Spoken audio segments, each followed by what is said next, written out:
हम इस समय माधो टांडा के गोमती उद्गम स्थल झील फुलहार झील के पास खड़े हैं। बताया जा रहा है कि यहीं से आदिगंगा गोमती का उद्गम हुआ है। ये 3 झीलें हैं यहाँ पे। इन झीलों से ही गोमती निकली है, ऐसी मान्यता है। आज गोमती की अविरल धारा को बहाने के लिए गोमती दर्शन यात्रा का शुभारंभ यहाँ से किया जा रहा है। संस्था अध्यक्ष श्वेता सिंह, संयोजक अनुराग पांडे के संयोजन में निकलने वाली यह यात्रा पीलीभीत से शुरू होकर लखनऊ तक जाएगी। इसमें शाहजहांपुर, सीतापुर के नैमिषारण्य और कई अन्य स्थानों पर भी गोमती की स्थिति पर चर्चा होगी। उसके अविरल धारा बहाने के प्रयास किए जाएंगे। इसमें कई अन्य सामाजिक संगठन के लोग भी जुड़े हैं। गोमती दर्शन यात्रा का शुभारंभ वन मंत्री अरुण सक्सेना, जिलाधिकारी ज्ञानेंद्र सिंह और अन्य अफसर विधि विधान से कर रहे हैं।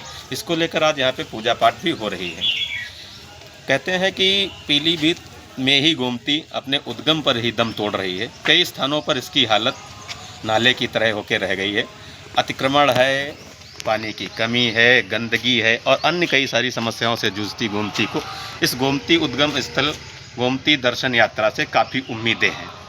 मेरा नाम श्वेता सिंह है और मैं गोमती दर्शन संस्था की अध्यक्ष हूँ। और हम गोमती दर्शन संस्था के माध्यम से एक पद यात्रा निकाल रहे हैं, जो प्रथम चरण में माँ गोमती के उद्गम स्थल पीलीभीत से लेकर लखनऊ तक होगा। और इसमें हमारा पीलीभीत जनपद में आज कार्यक्रम है, जिसमें वन मंत्री जी आ रहे हैं। शाम को गोष्ठी और आरती है, जिसमें हमारे पीलीभीत जनपद के जिलाधिकारी जी मुख्य अतिथि हैं। और हमारे इस कार्यक्रम का जो उद्देश्य है, समाज में जन जागरण लाना कि गोमती, आज हम लोग सुबह जब गोमती जी की सफाई कर रहे थे तो जिस तरीके से उसमें पॉलीथीन निकल रहे थे, उसमें गंदगी निकल रही थी, कपड़े निकल रहे थे, साड़ी धोती निकल रहा था, तो इन सब से जो उनका उद्गम स्थल है ना, वो उससे बंद हो रहा है।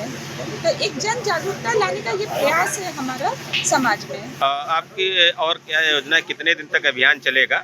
इसके अलावा उद्धार के लिए और क्या क्या योजना आपने बनाई है जिससे कि गोमती अविरल हो सके? हाँ, हमारा ये प्रथम चरण का जो अभियान है वो 5 तारीख को लखनऊ में जाके ख़त्म होगा। और इसके लिए हमने सरकार, जो हमारे मुख्यमंत्री जी हैं, वो बहुत गंभीर है गोमती जी के लिए। तो उनसे हमारी जो मांग है कि गोमती जी में गिरने वाले जो नाले हैं वो बंद होने चाहिए। और इसके अलावा जो गोमती जी के बेसिन में वेटलैंड्स हैं, झील है, तालाब है, उनको साफ सफाई करवाने का हमारा मांग है, जिसमें मुख्यमंत्री जी ने ऑर्डर भी कर दिया है बारिश से पहले।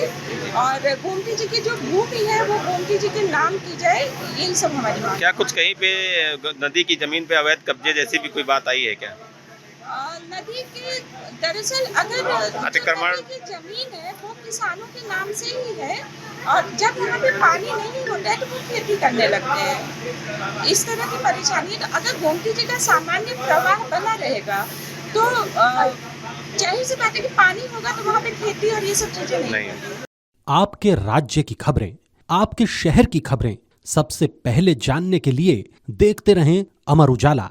चैनल को सब्सक्राइब जरूर कर लें और पाएं हर अपडेट।